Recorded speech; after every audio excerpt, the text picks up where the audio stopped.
Muito bom dia, Raquel Müller, diretora-geral da Nestlé Portugal. Bom dia. Muito obrigada por se ter juntado a mim aqui no nosso estúdio do Diário de Notícias, naquela que é a sua primeira entrevista desde que assumiu este cargo, que foi em fevereiro deste ano.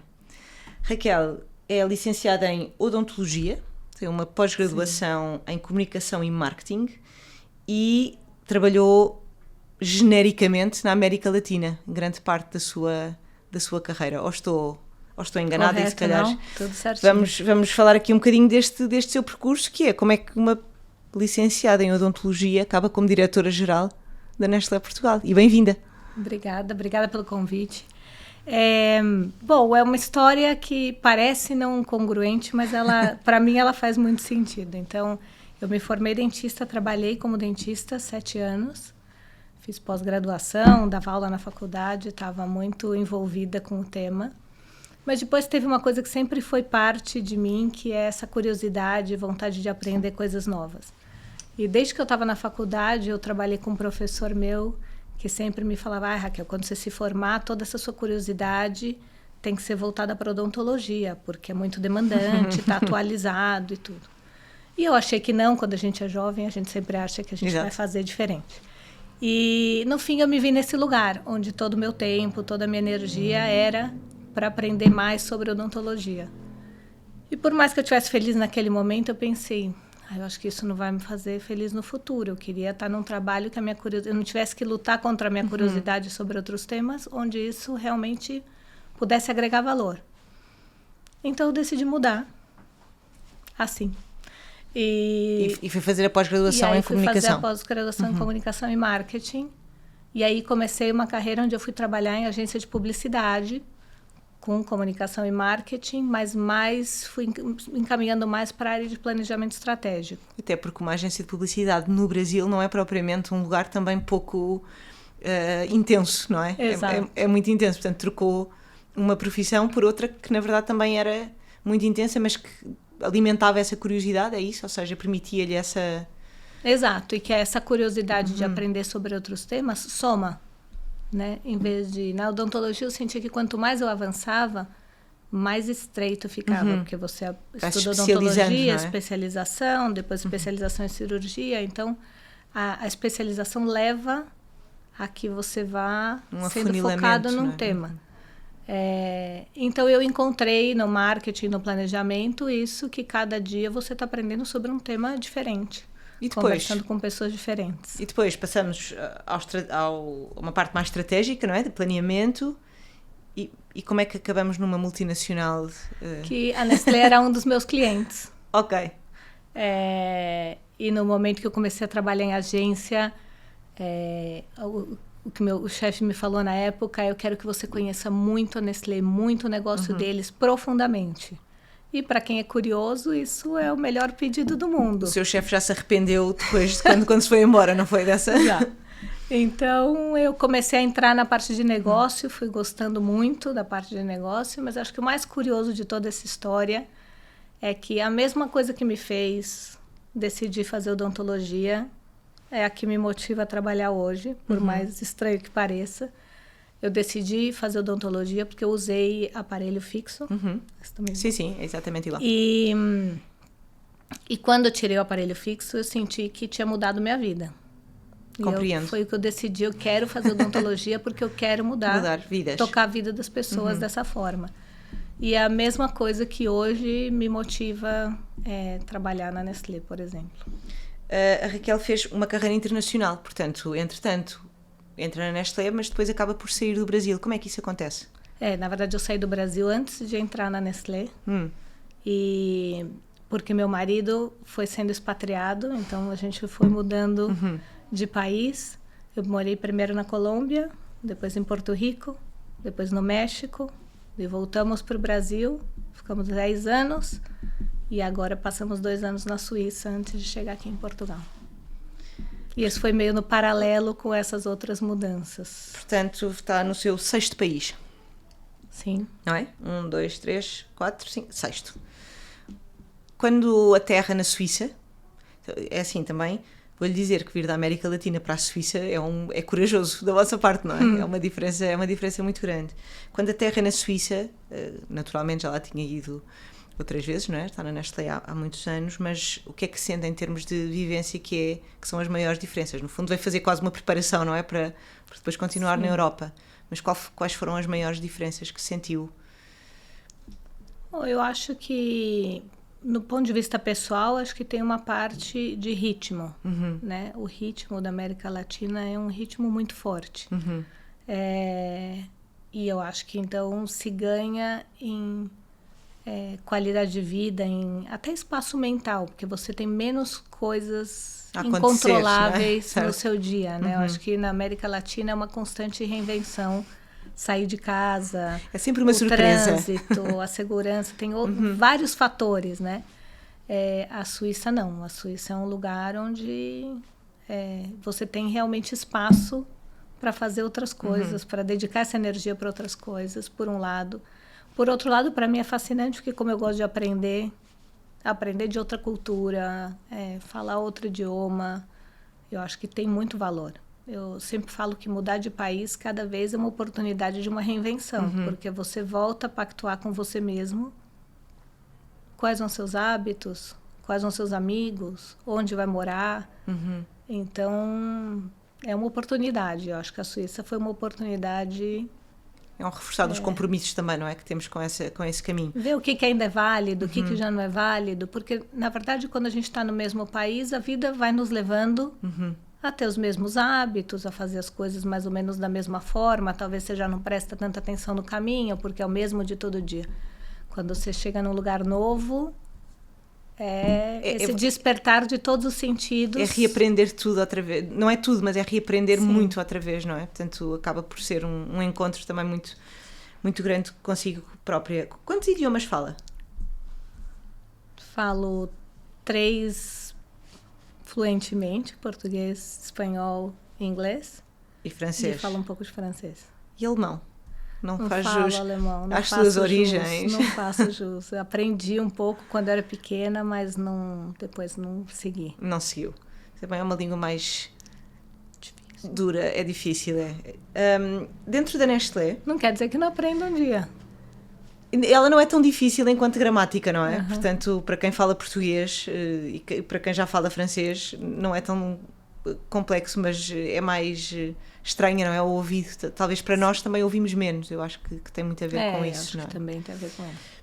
Raquel, ocupou vários cargos dentro da Nestlé e eu sei que me vai responder que todos eles tiveram a sua importância, mas se eu lhe pedir para escolher um que foi importante num momento em particular, que guarda particular apreço neste caminho que fez?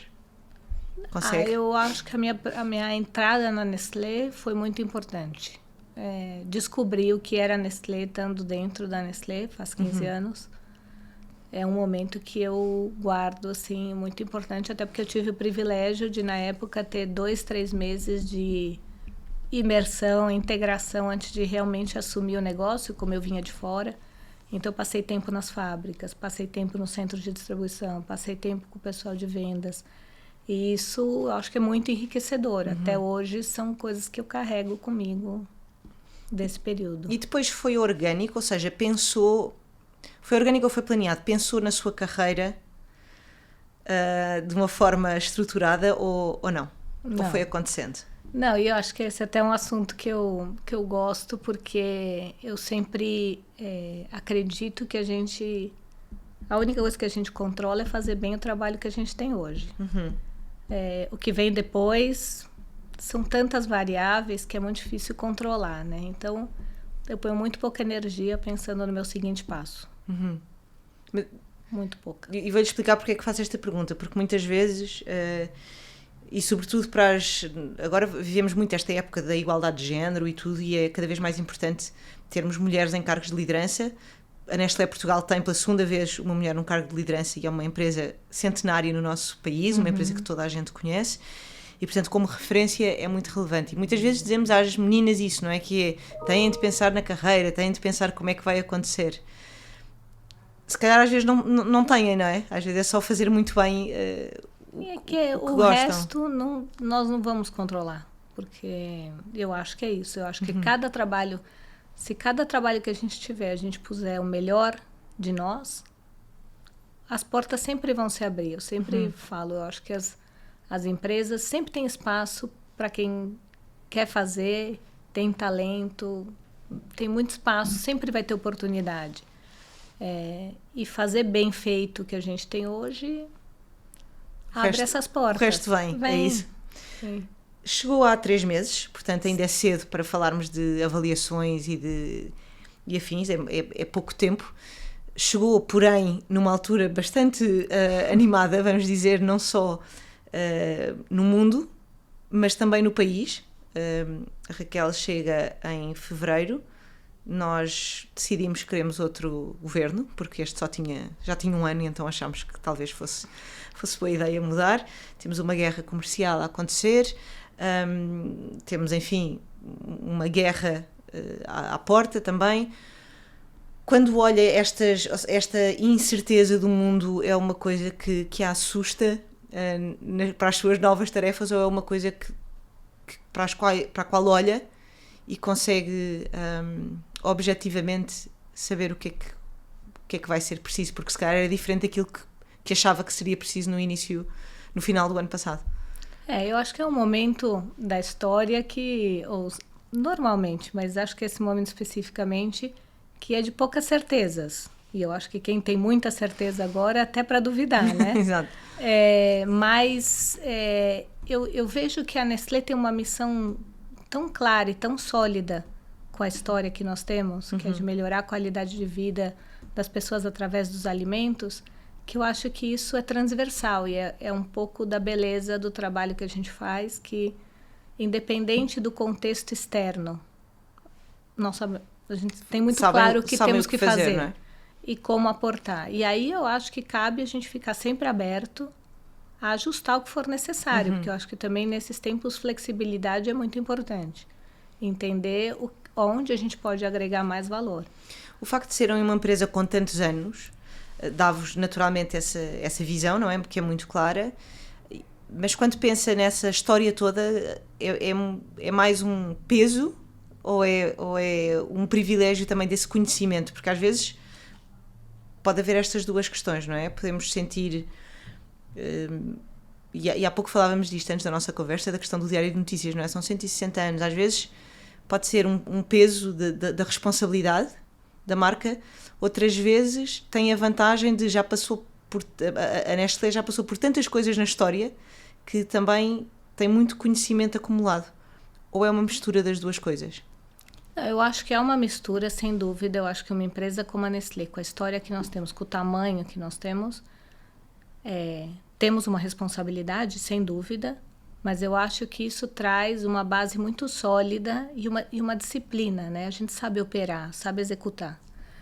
Mas eu acho que a gente tem que combinar isso com inovação, com olhar para frente, com trazer quase uma alma de startup para dentro dessa grande empresa, para ter a abertura e a flexibilidade de responder às demandas que surgem. E ainda é fácil ser flexível numa empresa tão grande? Eu acho que sim, porque isso depende muito das pessoas. E eu acho que a Nestlé tem muito conhecimento. Eu sempre falo que não tem um tema no mundo da alimentação que você queira aprofundar e não tem alguém especializado nisso. Então, querendo buscar essas oportunidades, eu acho que dá.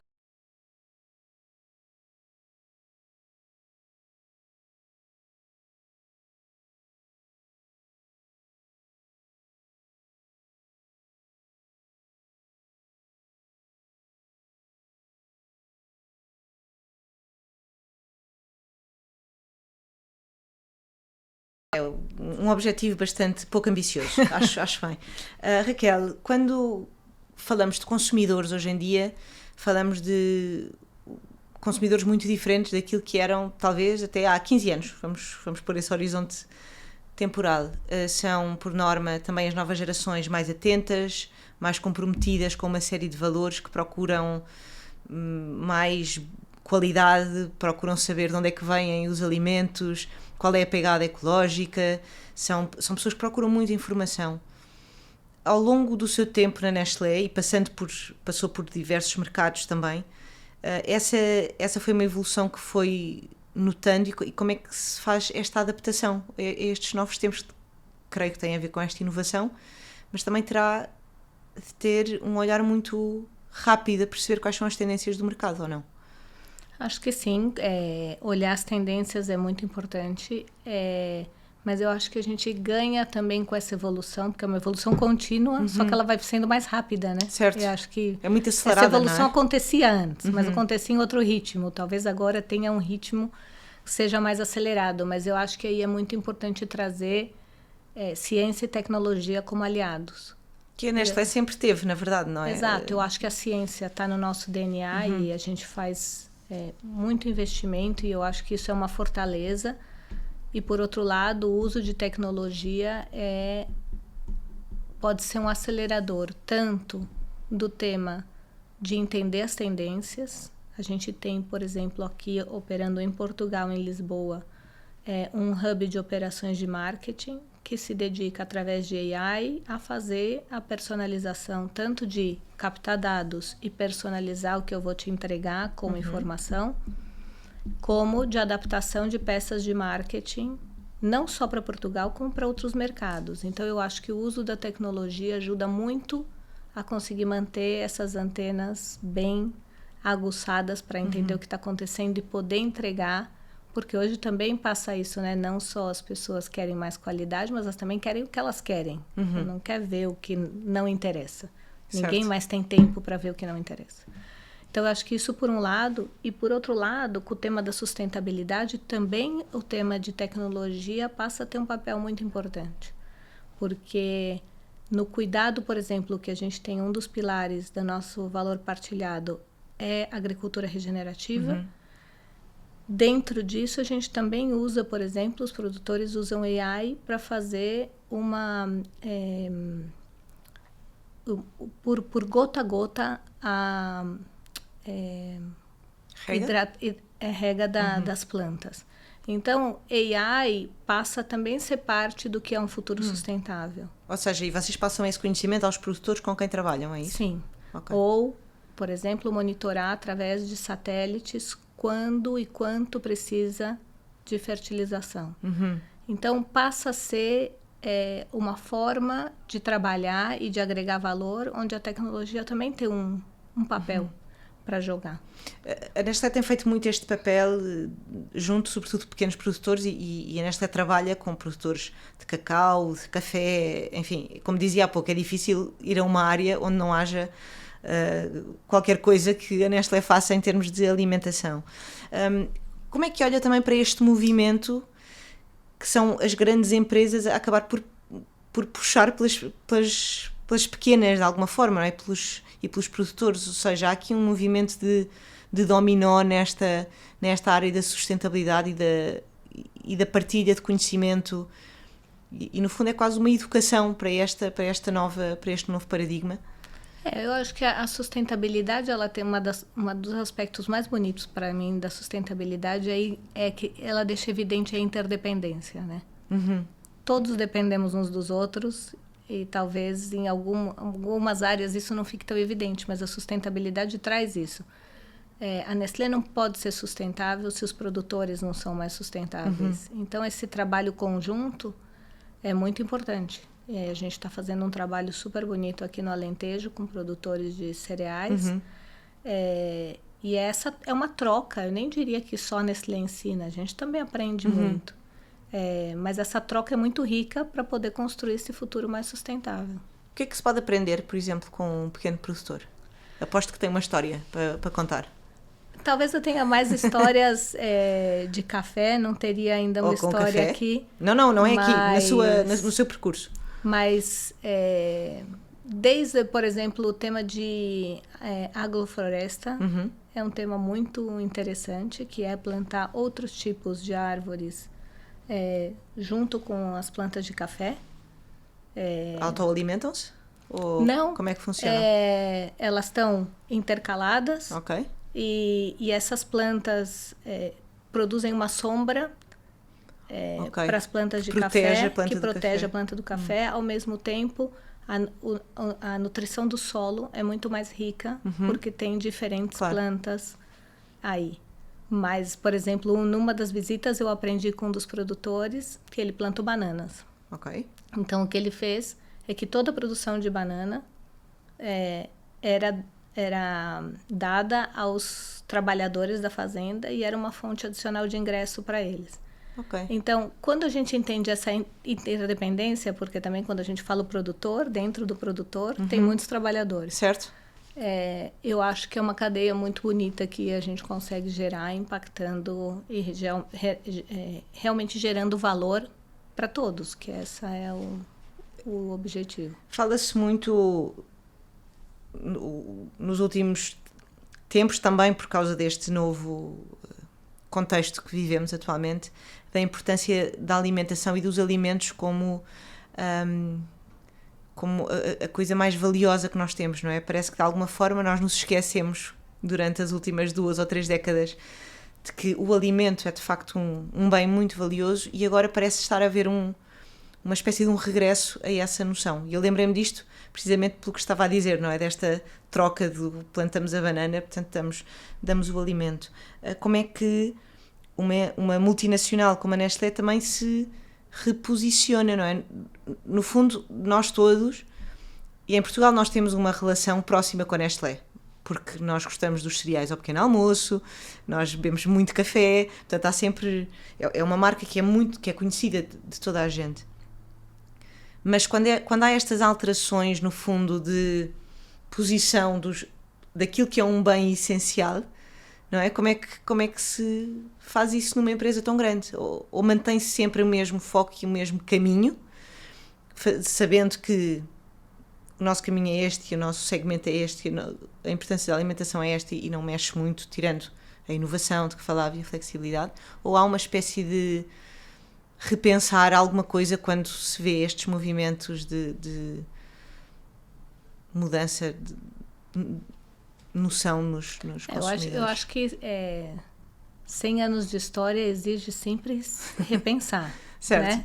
Né? E eu acho que esse é um exercício constante que tem que continuar sendo feito. Porque a gente precisa evoluir. O que eu acho é que a gente tem bases muito sólidas para essa evolução. Então, por exemplo, se a gente for ver aqui em Portugal, a gente tinha a Nestum, que é parte de todos da vida toda. Hoje nós temos um produto que é um grande sucesso, que é o Nestum Pro, que é o Nestum com proteína. Essas evoluções são parte. E eu acho que são necessárias. E eu acho que, na medida que porque uma coisa é certa, é verdade o que você falou, que eu acho que os portugueses estão mais conscientes do valor da nutrição no alimento, mas também tem um fator da socialização que é uma coisa contagiante de vocês, assim, Sim. que é muito bom aprender e sentir isso em Portugal. Então, eu acho que a gente vai estar sempre trabalhando nessa intersecção da nutrição e do sabor e do prazer, que faz parte do que de como a gente vê o alimento, né? É muito diferente nos mercados, por exemplo, em que trabalhou esta relação com a alimentação. Nós gostamos de comer, para nós é uma coisa social, não é? De facto, nós combinamos encontrar-nos à mesa. Nós não combinamos encontrar-nos sem um alimento, não é? Nós dizemos, vamos jantar ou vamos almoçar ou vamos pelo menos beber um café.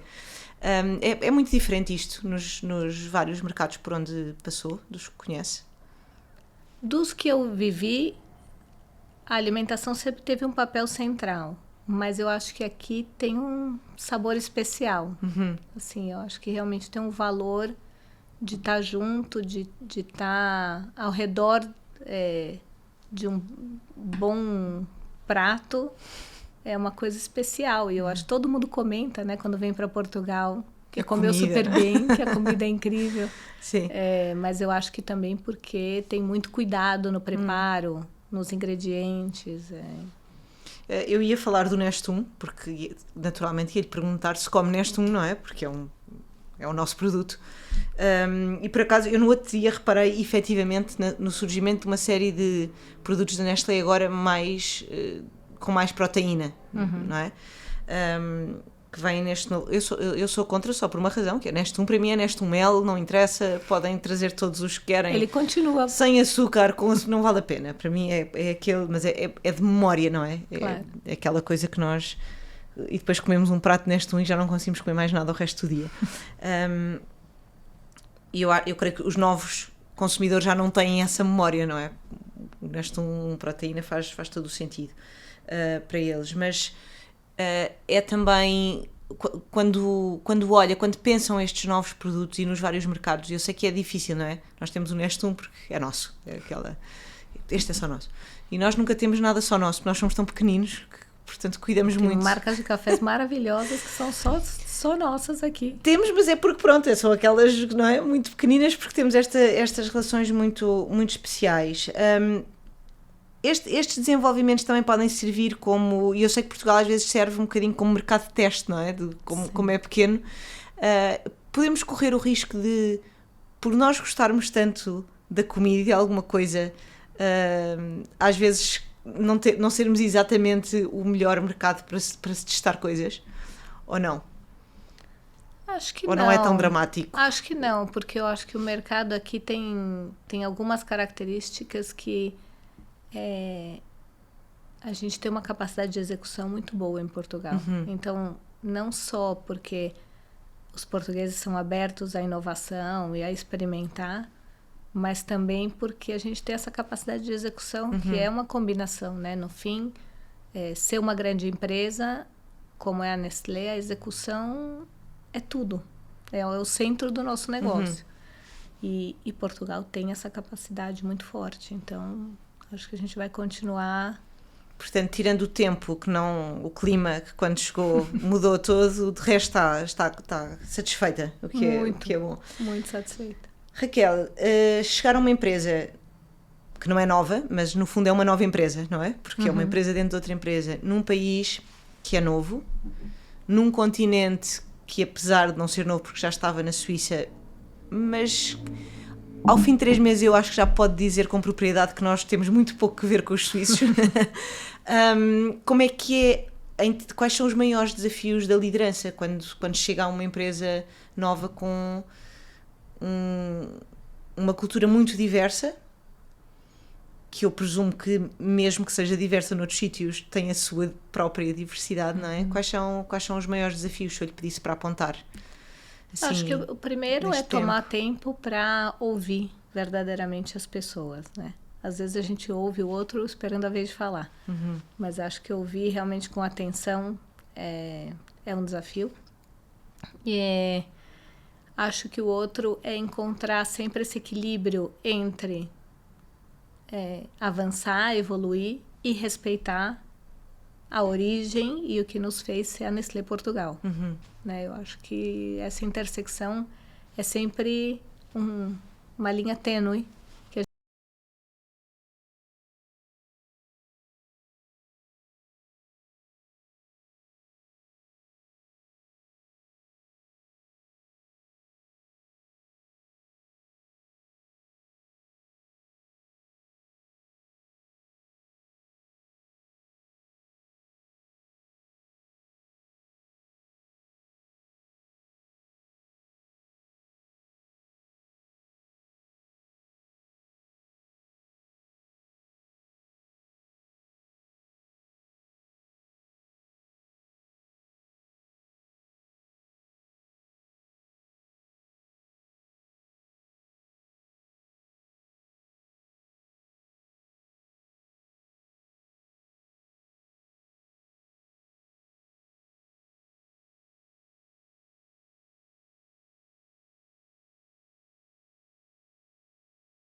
internacional, geopolítico, que lhe queremos chamar, temos esta sensação de que este respeito de que fala pode estar ameaçado.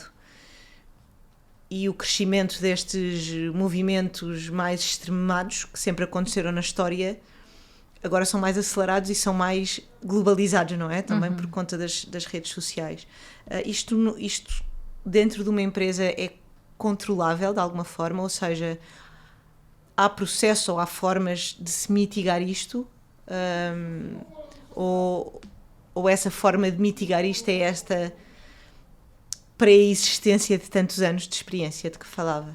Não, eu acho que está sempre nutrindo a cultura e os valores, passando para os novos que estão chegando.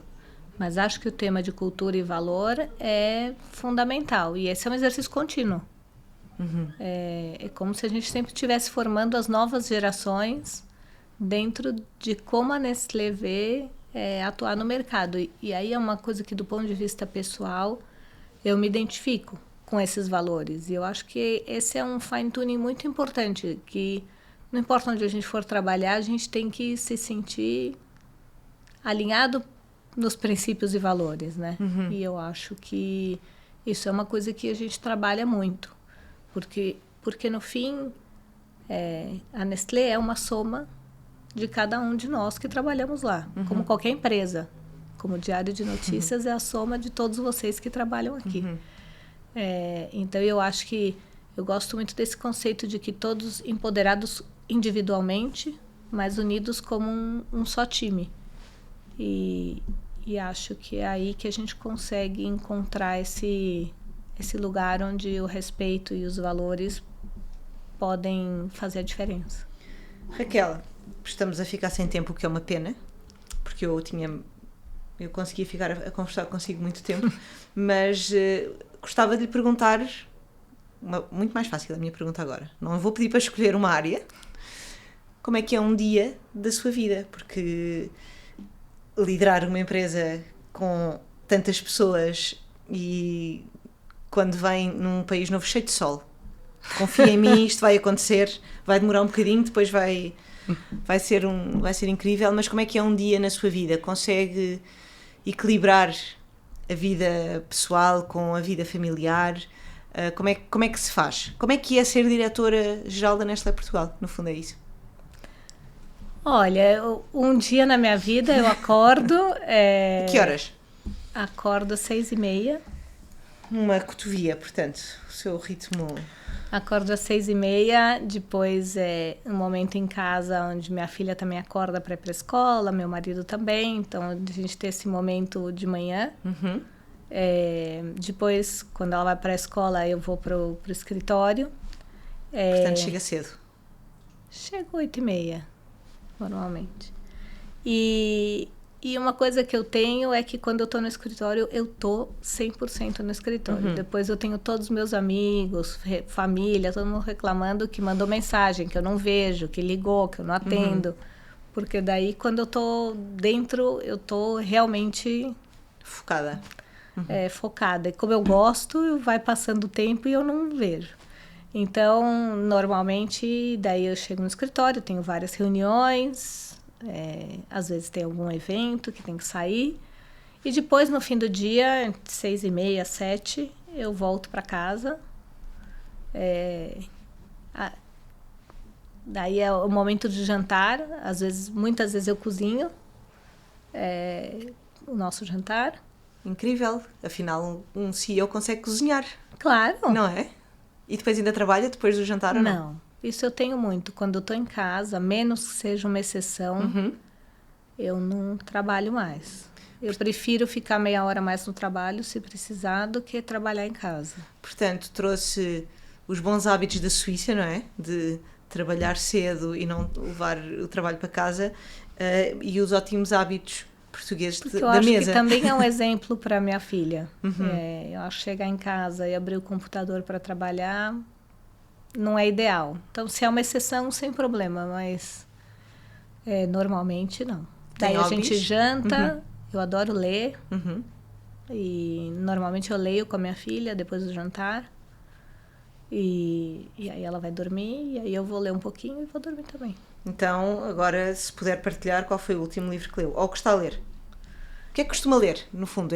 Lê livros técnicos, lê romances, lê... Romance não muito. Gosto de livros de negócio, mas também gosto de livros de história, de geopolítica. Eu gosto de livros que me fazem pensar, que me tiram da zona de conforto. Um livro que eu adorei ler foi Antifrágil. Antifrágil. Do Nassim Taleb, que trouxe esse conceito da antifragilidade, que eu acho que é muito útil. Não conheço. Se tiver de resumir em 30 segundos o que é esse conceito? O conceito de antifragilidade ele foi a mesma pessoa que criou o conceito do cisne negro, que foi muito falado. Okay, sim. Até eu o descobri quando estava lendo sobre esse tema, porque ele falava a pandemia não foi um cisne negro. Porque um cisne negro é um evento que ninguém podia prever. Certo. E a pandemia muita gente previu. Certo. Então, e ele traz esse conceito da antifragilidade, que é frente a um evento adverso, se você é resistente, você não se modifica em nada. Se você é resiliente, você se modifica, mas volta a ser o que era. E o antifrágil é que se modifica e fica mais forte. Ok. Portanto, é no fundo aprender esse contexto faz com que você emerja ainda mais forte. Isso é basicamente destruir tudo aquilo que nós costumamos dizer sobre como é que devemos reagir a um evento adverso, não é? Então, é um conceito muito interessante. Muito bem. Então, fica o seu livro preferido. Não sei se tem mais hobbies para além de ler. Gosto muito de fazer yoga. Por isso é que é super tranquila, não é? Sim, pode ser. Gosto de meditar. Gosto muito de estar na natureza. Então, eu acho que ficam algumas lições importantes da nossa conversa. Eu acho que estas, sobretudo, são muito importantes nesta altura em que vivemos tão acelerados. Esta noção de que é possível estar em cargos de liderança e ter tempo para aquilo que é importante e para aquilo que nos faz sentido. E ficamos com uma sugestão de leitura que parece bastante adequada aos tempos. Tem gente que vai estar me odiando, porque é um livro desse tamanho. Não faz mal. Mas, olha, tem muitos artigos. Para quem não quiser ler o livro inteiro, tem muitos artigos. Lendo, não é? Temos de andar... Agora também dizem que nós temos de contrariar o span of attention, não é? Andamos com pouca atenção, portanto, vamos todos testar, e ler é sempre um exercício também de encontro connosco. Portanto, sim, fica aqui esta dica, Raquel. Foi um gosto. Muito obrigada por ter juntado a mim. E até à próxima. Obrigada.